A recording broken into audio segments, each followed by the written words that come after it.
Hi, this is Sarit Switzer, and welcome to the It Is Taught podcast, a podcast devoted to the teachings of Rabbi Shneur Zalman of Liadi as recorded in his most famous work, the Tanya. My hope for this show is to make these teachings accessible and relatable to the average person, regardless of prior Jewish education or affiliation. The episodes follow the prescribed daily study portions and are meant to serve as practical lessons in how to live your life as your true self and develop an authentic and powerful relationship with your Creator. I have personally experienced the effects the study of this work has had on me, and I'm excited to share what I can of this knowledge with you. So please join me on this journey of learning, self-growth, and connection with your source.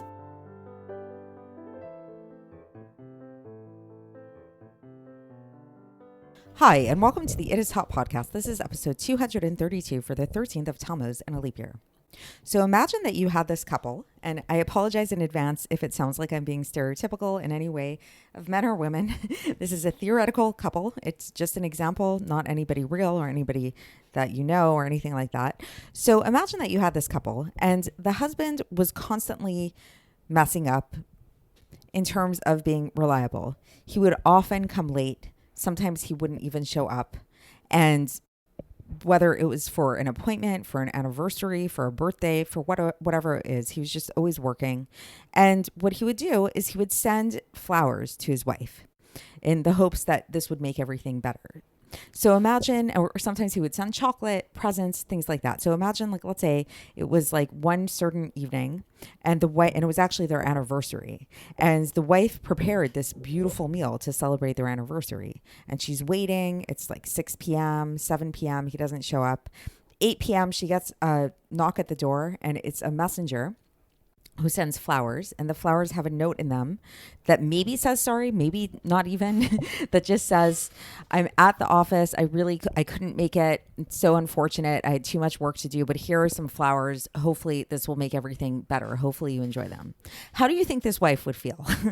Not very good, right? All the flowers in the world, all the chocolate in the world, all the presents, jewelry in the world is not really going to help her. I mean, assuming that she's a normal kind of person who's looking for a healthy relationship, it's not going to make her feel much better or any better at all, especially if the husband doesn't say sorry, and especially if he keeps doing this over and over and over again, and he doesn't make any signs of rectifying his behavior, of wanting to be better, of feeling regret over the situation, right?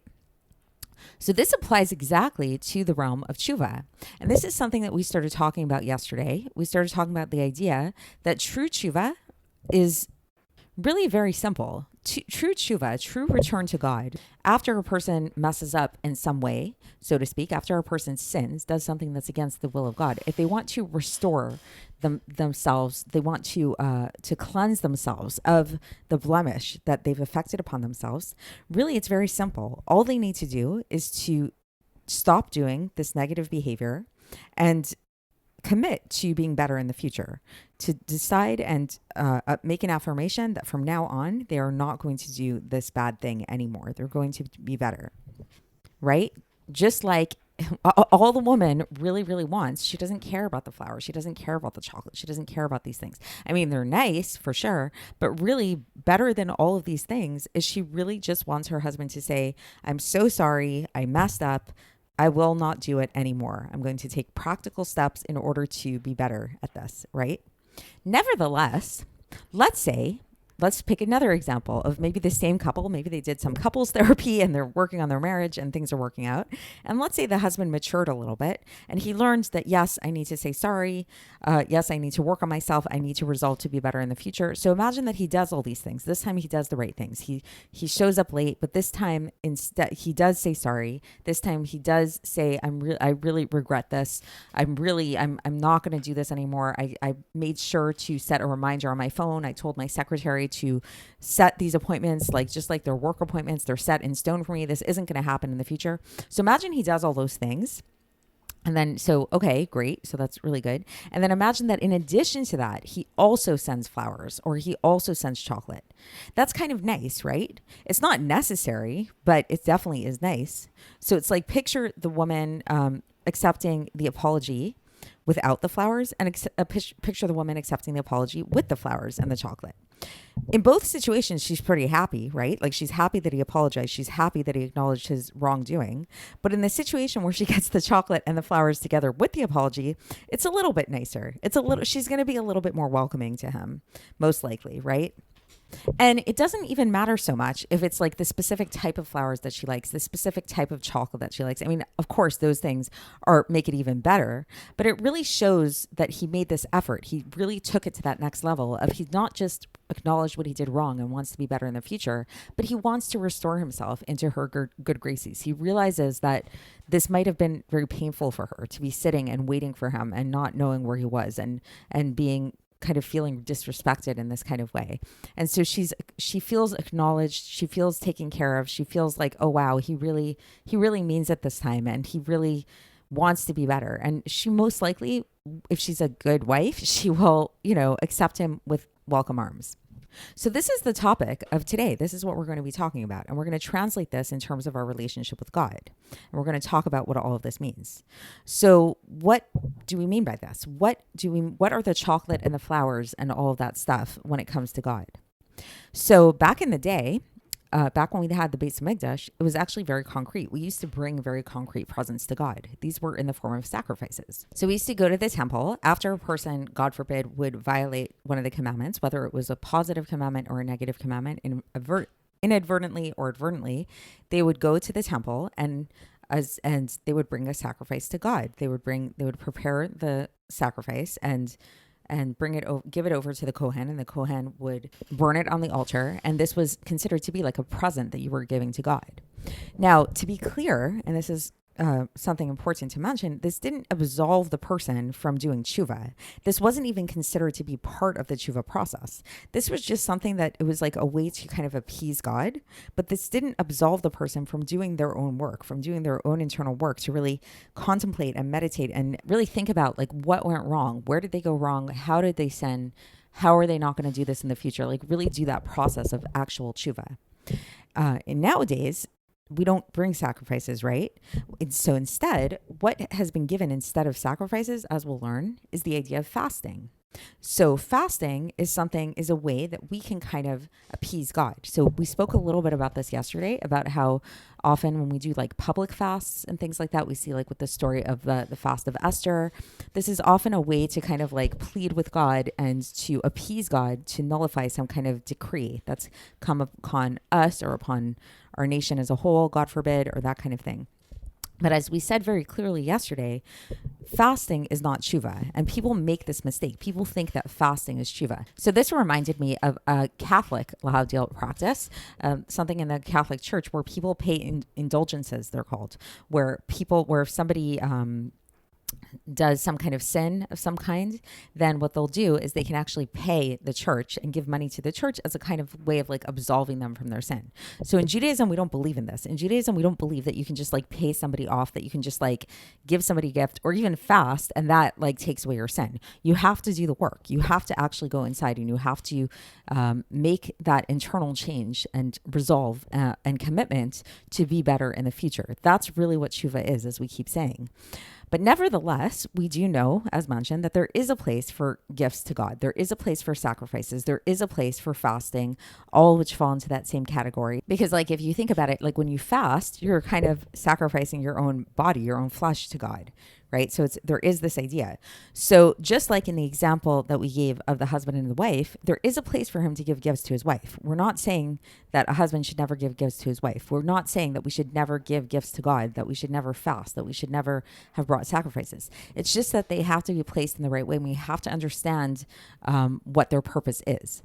So just like in the case of the husband and wife, the purpose of the gifts was not to have that husband atone himself of his sin against his wife, but rather it's to give that extra level of appeasement for him to be back in the good graces with his wife. So too, our sacrifices and nowadays fasting can be thought of in the same way. When we fast or when we brought sacrifices back in the day, that isn't Teshuva. That's not what Teshuva is. Teshuva is that regret and that resolve to do better in the future. And that resolve to do better in the future and regret over the past, that literally does cleanse the person from any blemish of the sin. They're good. They're good to go now.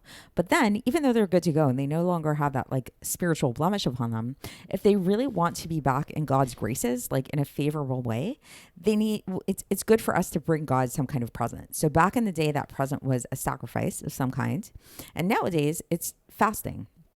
And as we'll actually learn further on in Tanya, it's not even fasting nowadays because this is a little bit skipping ahead, but there's this idea that we're actually not as strong as we used to be in terms of being able to fast as much as people used to fast. So the substitute for fasting nowadays is actually giving charity, which is connected in a certain way too. But we're going to learn about that later. So for today, we're really starting with that baseline of the sacrifices and how that led into fasting, really. So let's get into the text.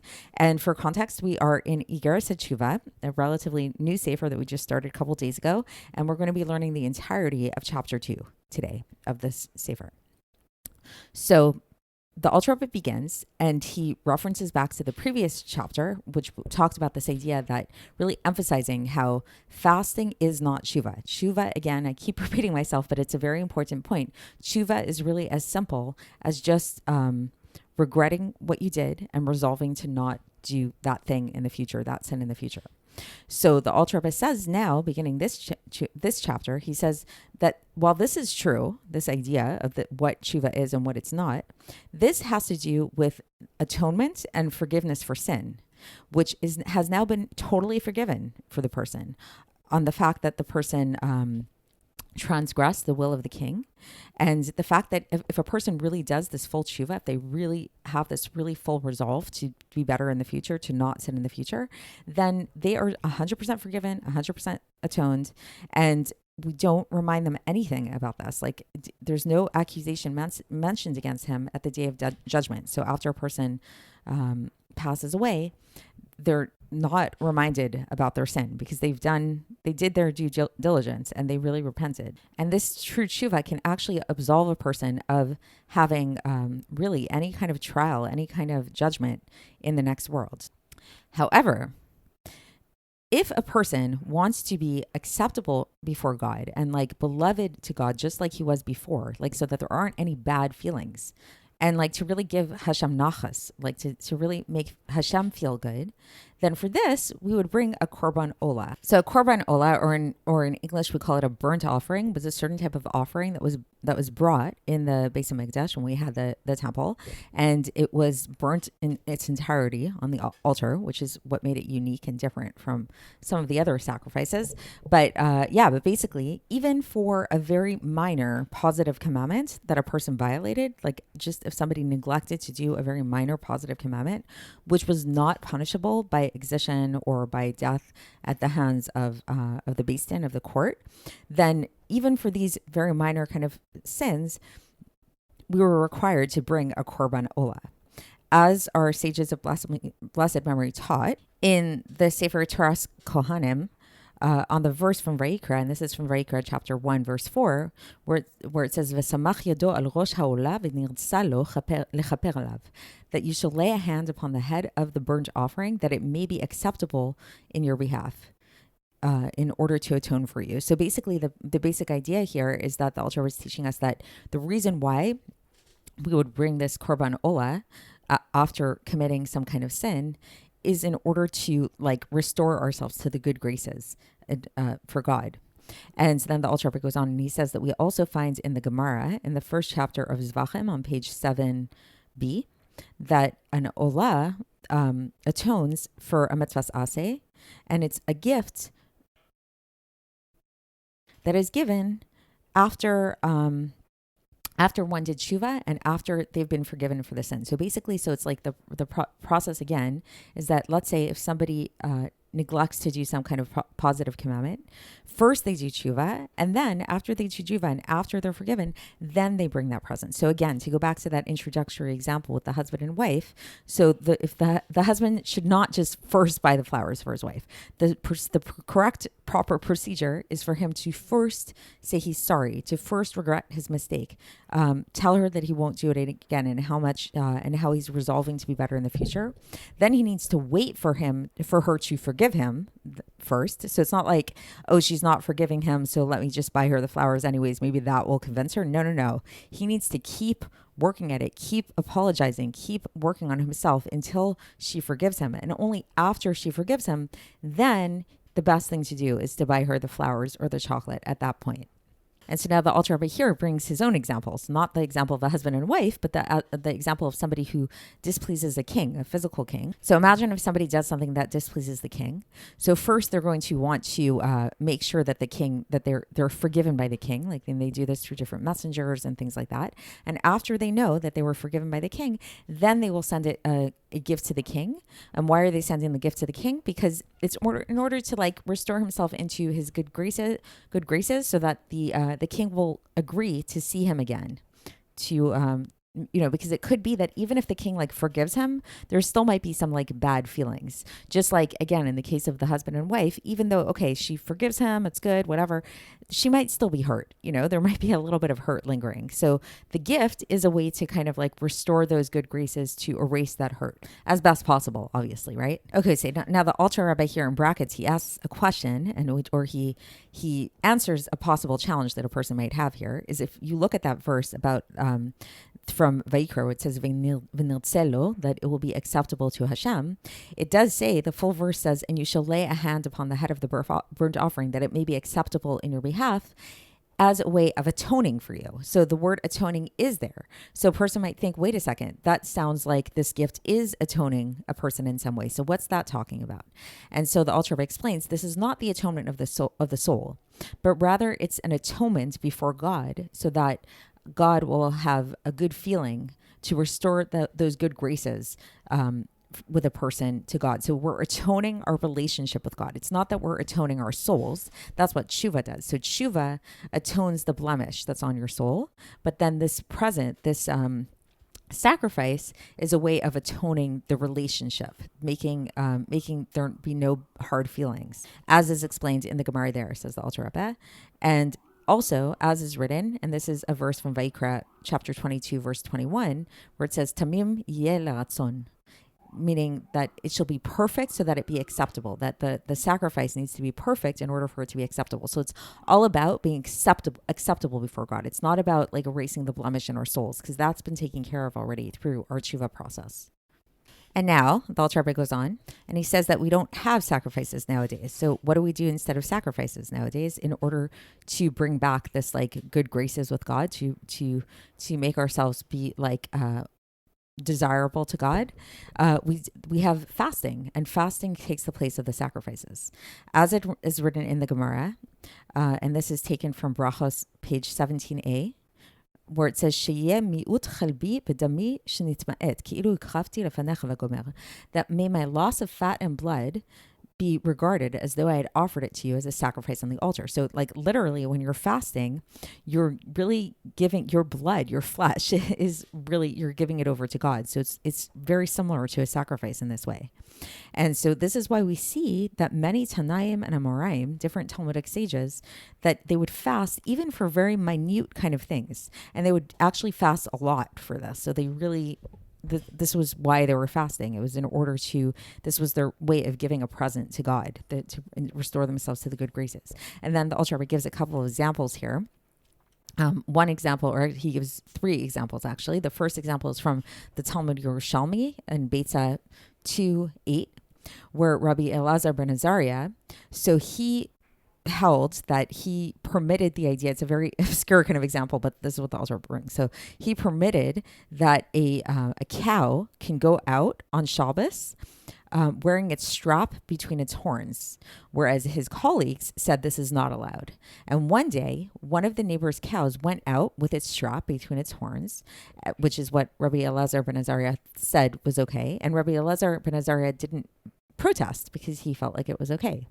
But just because he didn't support his colleague's view, for this he fasted so long that his teeth were blackened.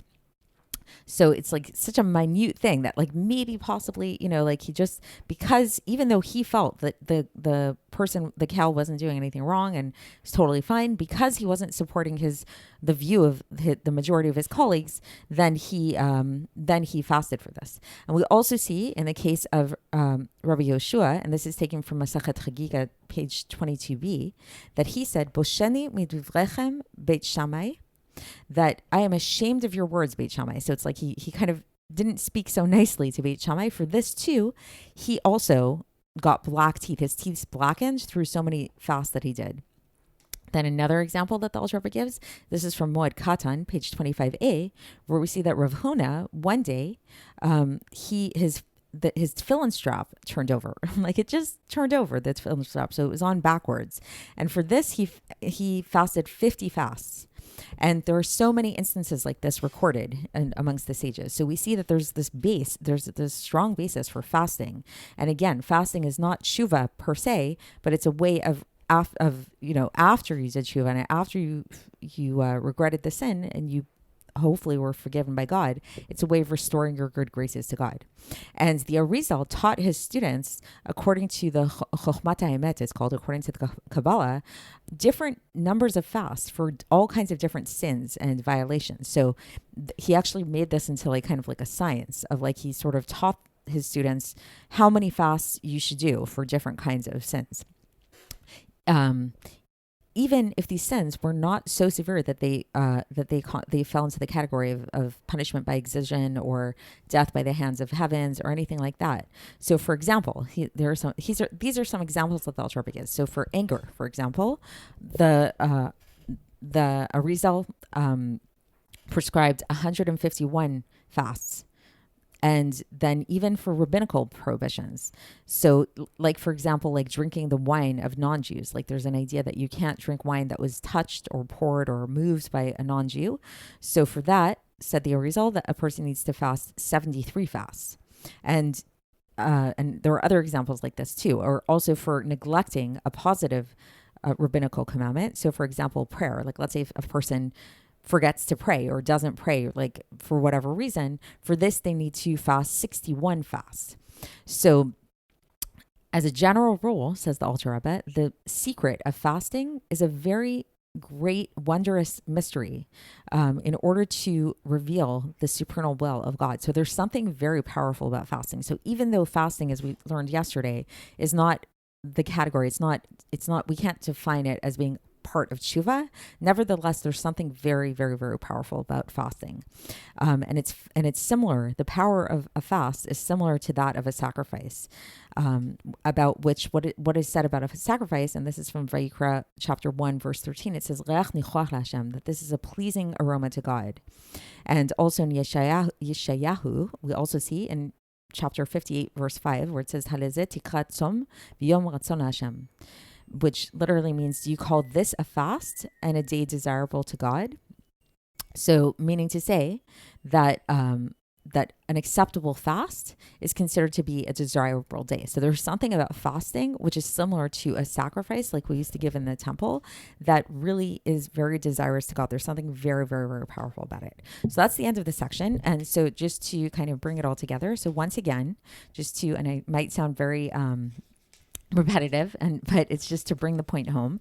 Fasting is not teshuva. It's not teshuva. It's teshuva. And teshuva again is as simple as stop doing the negative behavior, regret it, and move on and resolve to be better in the future. And then hopefully if you do this enough, then Hashem will forgive you. And then only after you're forgiven, then comes the idea of fasting, or in the past it was sacrifices. And the purpose of the fast and the purpose of the sacrifice is not to to remove the blemish on your soul, because that's been done through teshuva, but it's to restore you into good graces with your relationship with God. It's to make God happy. It's for God's sake. So the teshuva we can think of as for ourselves. It's for our own souls to cleanse our souls. But the sacrifices or the fasting is for God. So just like, again, let's bring it back home to the introduction in the case of the husband and wife, lahavdil. So him apologizing and deciding, committing to being better in the future.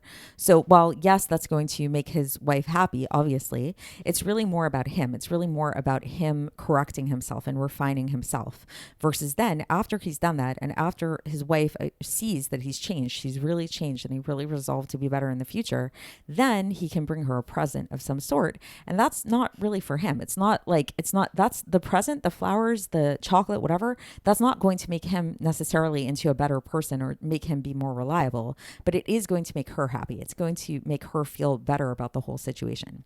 So that's it for today. And tomorrow we're going to move forward and we're going to begin chapter 3, and I will speak to you then. Thanks for listening to the It Is Taught podcast, hosted by Sarit Switzer. This podcast is dedicated in loving memory of my maternal grandfather, Avraham Yitzchak ben Binyamin HaKohen of blessed memory. Music by Shoshana. If you enjoyed this episode and would like to support the show, please share it with others and subscribe on YouTube, Apple iTunes, Spotify, or wherever you listen to podcasts. And make sure to leave us a 5-star review. To find out more about the It Is Taught project, including more information on my soon-to-be published book, please visit our website, itistaught.com. To catch the latest from me, follow me on Facebook, Instagram, and Twitter. Looking forward to speaking with you tomorrow, and until then, have a great day.